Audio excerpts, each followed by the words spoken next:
In the quiet valleys of Gilgit, where mountains guard secrets older than empires, a humble farmer's ordinary day turned into a moment of living history.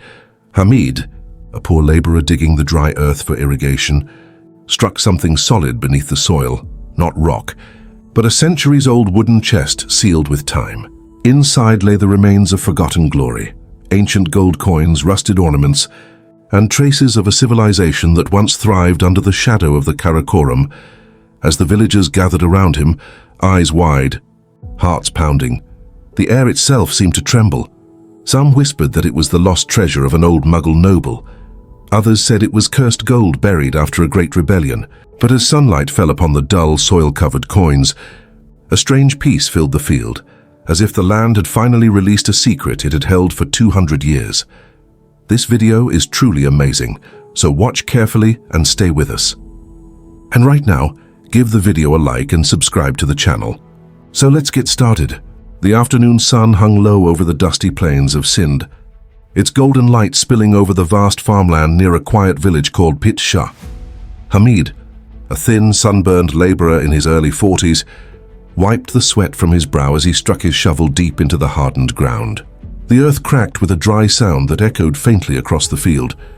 He had been hired by a local landlord, Malik Asif, to dig the foundation for a new irrigation channel.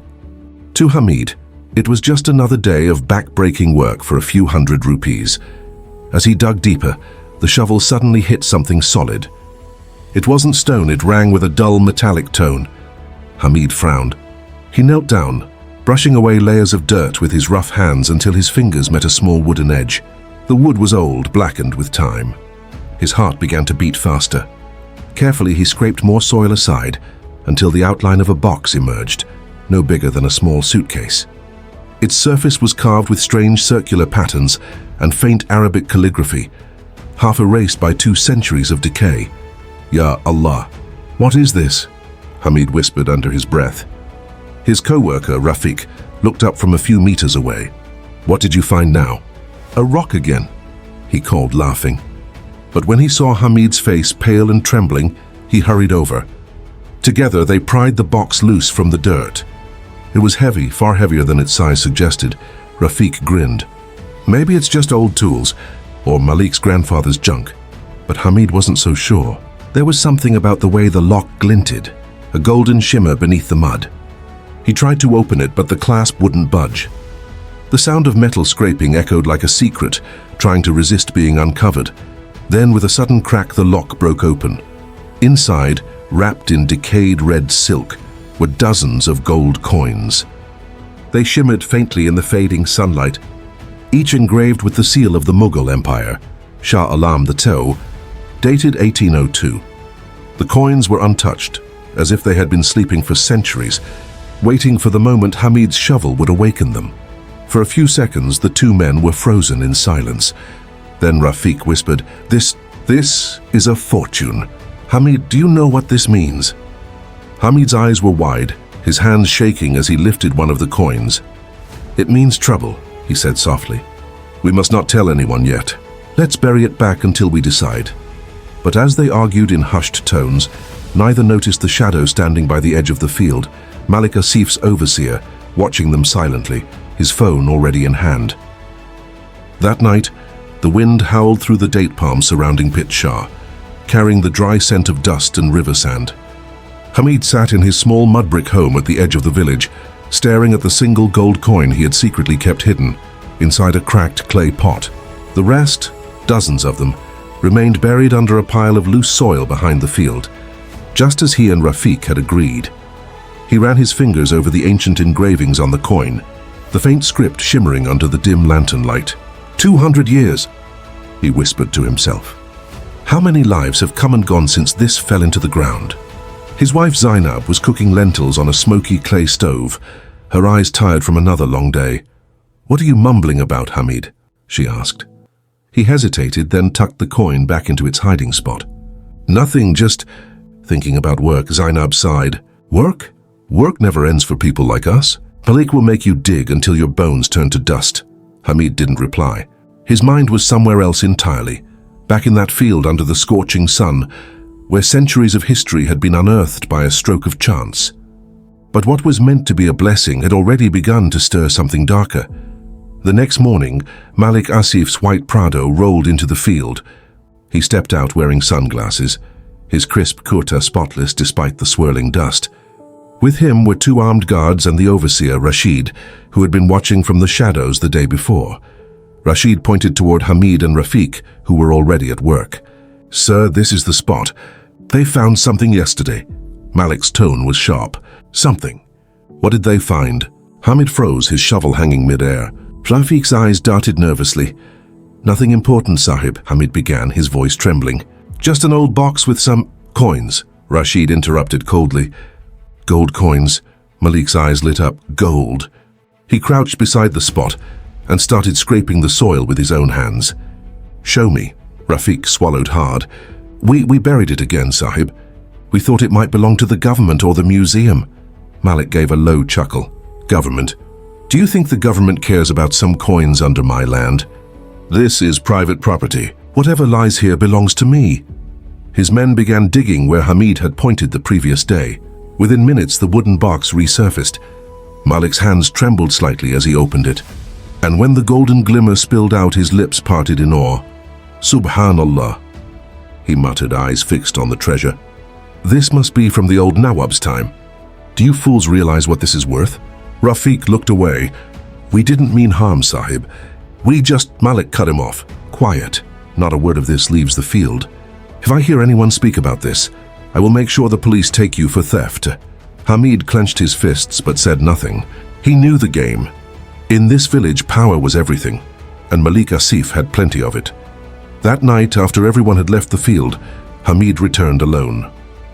The moon hung low, bathing the earth in pale silver. He knelt beside the shallow pit where the box had been found and touched the damp soil.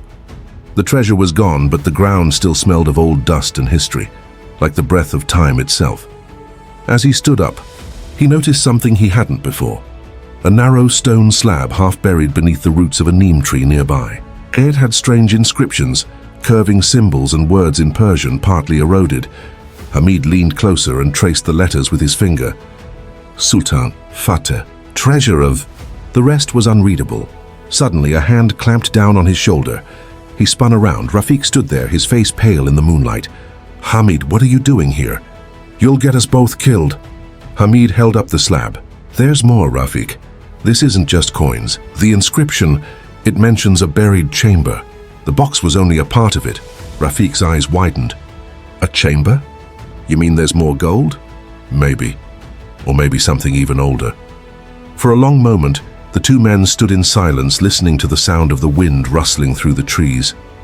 Then Rafiq said, almost in a whisper, "If Malik finds out, he'll never let us live. But if we find it first..." Hamid nodded slowly. "Tomorrow night, we dig again. Just you and me." The following night, the fields lay in deep silence. The moon had disappeared behind clouds, and only the chirp of crickets broke the darkness. Hamid and Rafiq arrived with shovels and a lantern, their hearts pounding. They began digging at the base of the neem tree where the stone slab had been found. Hours passed. The soil grew damp and cold, and the lantern's flame flickered in the wind. Finally, the metal edge of the shovel hit something solid again. Hamid fell to his knees, scraping away the last layer of dirt, and then gasped. Before them lay a narrow stone staircase descending into darkness. Rafiq's voice shook. "Ya Allah, this is no ordinary treasure." Hamid looked at him, his eyes gleaming with both fear and wonder. "No, this is the beginning of something buried for 2 centuries, and maybe it was never meant to be found." The air that rose from the dark staircase was cold and damp, like the breath of a tomb. Hamid held the lantern higher, its weak flame shivering as the wind from below seemed to whisper through the cracks.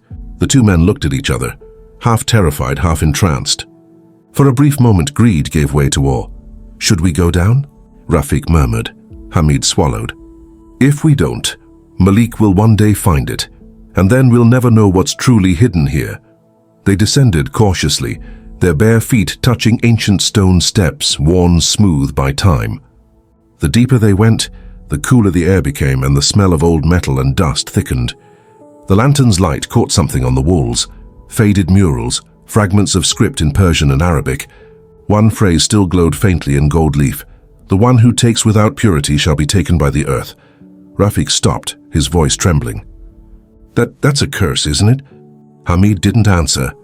He only kept walking, the sound of dripping water echoing from somewhere deep within the tunnel. At the bottom of the stairs, they reached a small arched chamber sealed with an iron door. It was rusted, almost fused to the frame, but still intact. The two men exchanged a nervous glance. Hamid gripped the handle and pushed. It screeched, a sound that echoed through the hollow corridors like the cry of something ancient awakening. Inside, the lantern revealed a sight that made both men fall silent. Rows of clay jars lined the chamber walls, each sealed with wax and marked by the emblem of a crescent moon. In the center stood a wooden chest covered with black cloth, embroidered with gold thread. Rafik's breath caught. Ya Allah, look at this place. This must be from the Mughal Nawab's treasury. Hamid nodded slowly. Or older. He stepped forward, his hands trembling as he pulled the cloth away. Beneath it was a heavy chest, its lock shaped like the head of a lion. The moment his hand touched the lock, a faint vibration ran through the ground as if the earth itself had felt it. Rafik backed away. Hamid, maybe we should leave it. Take a few coins and go. This doesn't feel right.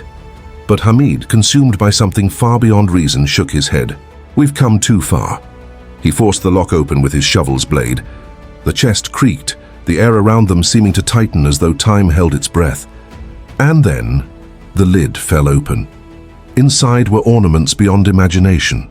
Golden bangles, rubies the size of walnuts, a dagger with an emerald-studded hilt, and an old scroll wrapped in silk. The light from the lantern made the jewels dance like liquid fire. Hamid's eyes filled with tears. Zainab will never be hungry again, he whispered. My children will go to school. We'll build a house of brick. But as he reached for the scroll, the lantern flame flickered violently. A wind blew from nowhere, extinguishing it. For a moment, everything went black. Then, in the darkness, came a low sound. It wasn't the wind. It was breathing, slow, labored, ancient. Rafik shouted, Hamid, let's get out. But before they could move, something heavy fell behind them. The iron door had slammed shut.